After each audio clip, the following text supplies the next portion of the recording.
Assalamualaikum warahmatullahi wabarakatuh. Perkenalkan, nama saya Muhammad Fahrul Al-Hafiz dengan NPM 23130200012 dan juga teman kelompok saya yaitu Muhammad Al-Amin dengan NPM 23130200256. Di sini saya akan menjelaskan demo tugas UAS Machine Learning dengan judul dosis insulin. Asal database-nya adalah Kekle. Deskripsi datanya adalah berupa dataset ini memuat data dari 10.000 pasien di dalam United Kingdom. Dan juga ini insulin dosis prediction-nya.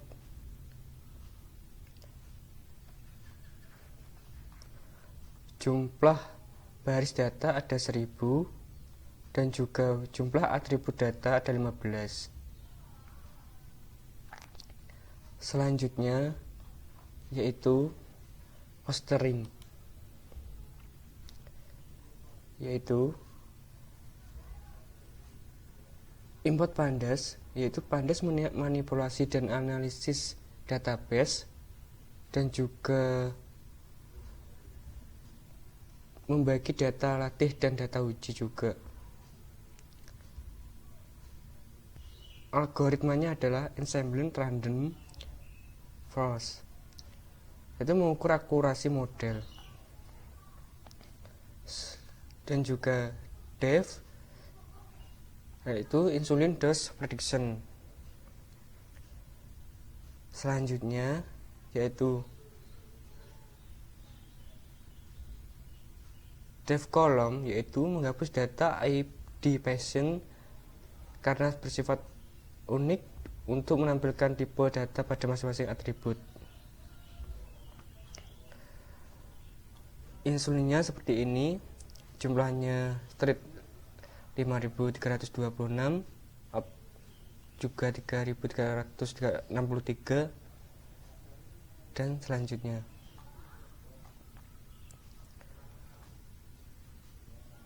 Jumlah data adalah sejumlah 1000 data.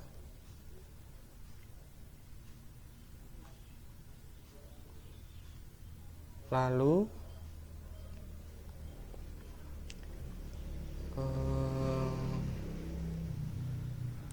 selanjutnya adalah classification model.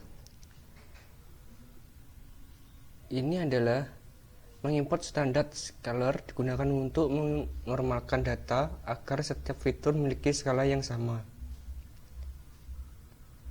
Data dimasukkan dalam variabel def sebagai data frame. Ini def-nya dan juga datanya. Def column indeksnya berupa bagian ID, gender, X, dan lain-lain.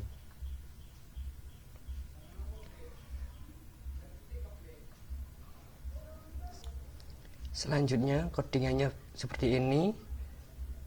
Class pandas core frame yang kita buat, jumlahnya data ada 1000 data dan juga datanya seperti ini, dan tampilannya seperti ini.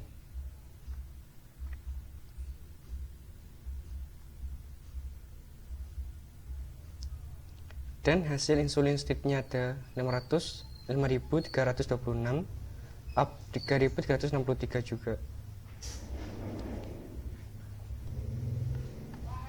Selanjutnya akan dijelaskan oleh Mas Amin. Assalamualaikum warahmatullahi wabarakatuh. Saya Muhammad Ali, NPM 231302056.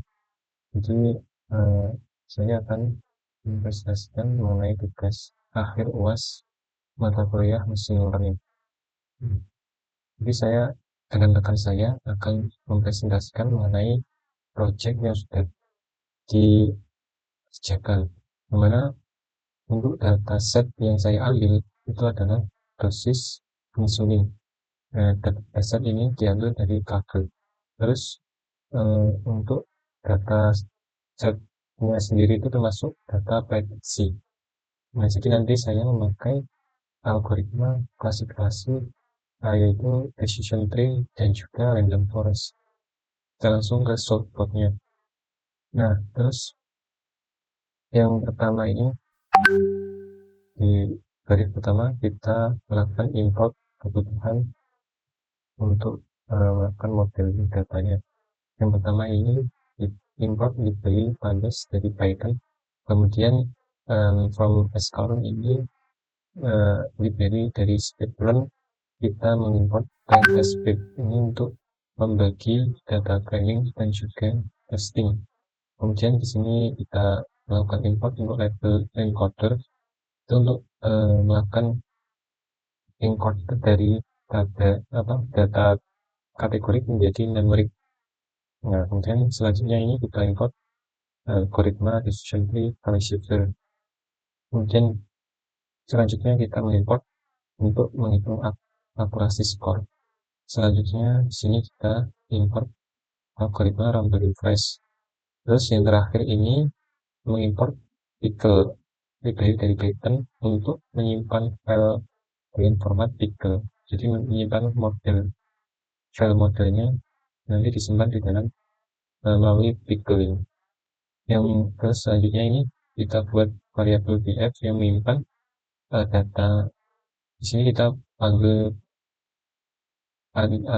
metode atau library pandas tadi, kemudian kita panggil metode JSP, kita membaca JSP dari insulin dose prediction. Ini model dosis insulinnya. Kemudian di sini melakukan df.it ini untuk menampilkan struktur datanya. Nah, di sini terdapat detail dari kolom dan juga barisnya dan value-nya. Terus selanjutnya di sini ada perintah lagi df.column ini untuk menampilkan kolom masing-masing pada data model ini.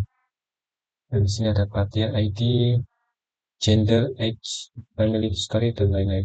Selanjutnya di sini juga ada df.isnul ini untuk membaca missing value.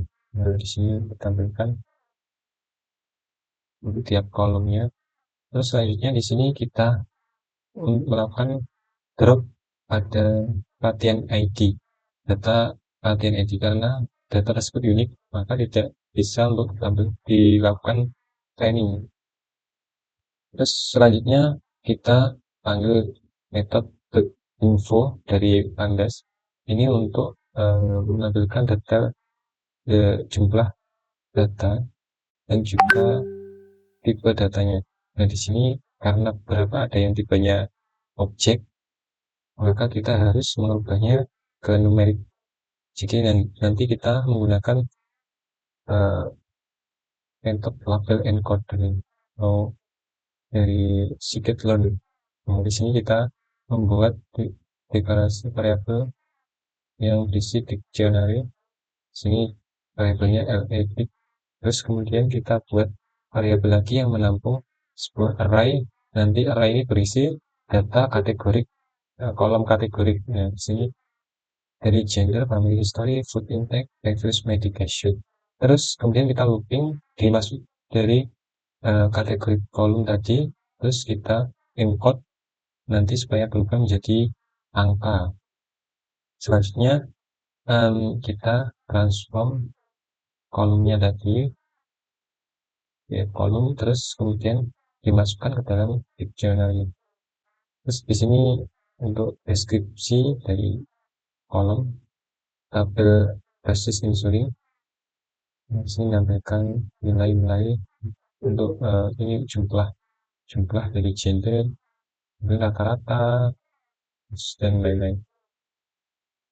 Terus selanjutnya di sini kita akan mencetak data melalui looping kolomnya dan juga LF dari label encode dictionary tadi.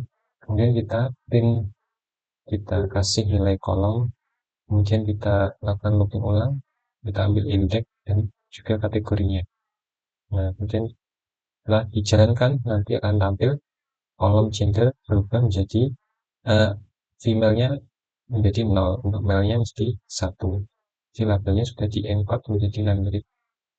Terus selanjutnya kita melakukan menghitung pada jumlah label yang ada di dalam kolom insulin. Nah, karena labelnya ada 4, nah di sini label yang paling tinggi nilainya adalah steady. Jadi nanti kemungkinan besar model akan cenderung lebih dominan ke steady daripada yang lain karena nilainya lebih tinggi. Nah, untuk itu nanti kita lakukan sebuah billing. Nah, di sini kita buang nilai yang low dari label insulin karena sifat anomali. Kita ambil 3 saja, berupa steady, up, dan down, supaya lebih jelas. Kemudian di sini kita mencetaknya dan nilai nolnya sudah hilang. Terus selanjutnya kita memisah antara X dan Y.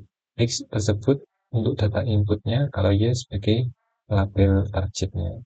Nah, di sini kita lakukan group untuk insulin. Jadi selain insulin kita masukkan ke dalam variabel X ini.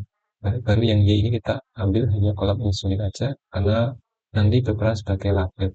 Terus selanjutnya di sini kita membagi antara data training dan juga testing. Nah, kita gunakan di sini function train test split. Terus di sini kita menentukan 80% sebagai data trainingnya, terus kemudian 20%-nya sebagai data testing dengan nilai uh, nilai random state-nya 42. Kemudian kita di sini panggil atau training menggunakan decision tree. Di sini kita memanggil kelas decision tree classifier.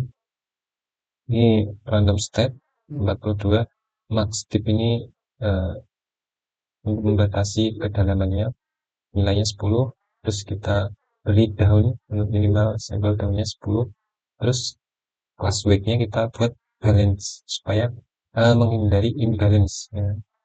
Terus di sini kita panggil tadi variabel yang sudah kita declare, terus kita read, terus kita panggil dimasukkan di dalam parameternya yang sudah kita uh, tentukan nanti di awal.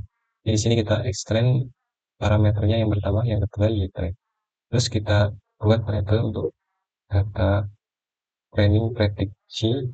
Di sini ada data model yang sudah kita inisialisasikan tadi. Kemudian kita panggil metode predict.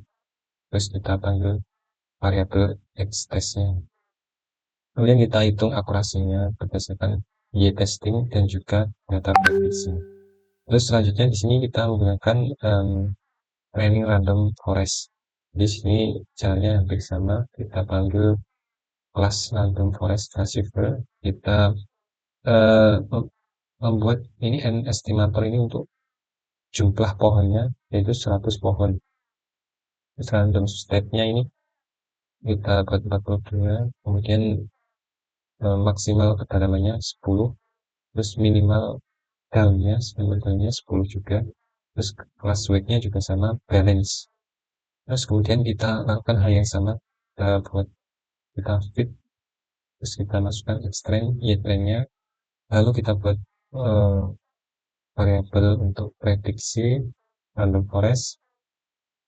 Di sini kita masukkan variabel x-test-nya, lalu kita hitung akurasinya. Nah, berdasarkan dari training kedua model tersebut, algoritma decision tree dan juga random forest, ternyata total akurasi tertinggi diraih oleh algoritma decision tree. Nah, otomatis algoritma decision tree akan diambil sebagai data modelingnya.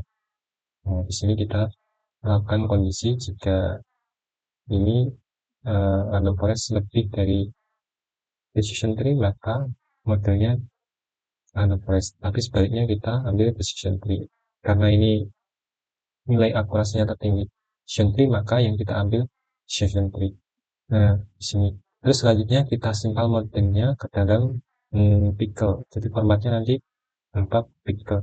Di sini kita buka contohnya di sini nama filenya base insulin model sebagai file. Kita masukkan modelnya, terus kemudian encoder fitur sebagai file. Jadi simpulannya dari proses modeling ini algoritma dari decision tree menjadi pilihan yang terbaik karena uh, decision tree cepat dalam planning dan juga nilai akurasinya tinggi, lebih tinggi dari random forest. Akan tetapi, decision tree memiliki kelemahan karena hanya memiliki satu pohon, jadi rentan terhadap overfitting. Overfitting adalah kondisi di mana model sangat memahami pola dari data latih, sehingga akan menghasilkan baik jika data tersebut sudah sama. Tetapi jika data tersebut memiliki karakteristik yang berbeda, maka nilainya akan buruk. Terus untuk random forest sendiri cukup relevan sebagai algoritma pembanding karena random forest sendiri yaitu berupa gabungan dari beberapa decision tree, artinya dia memiliki beberapa pohon. Tentu algoritma ini cocok untuk data besar dalam masa depan, jadi karena lebih robust dan juga lebih tahan terhadap noise, jadi sudah memiliki keunggulannya sendiri. Mungkin untuk modelingnya cukup sampai sini.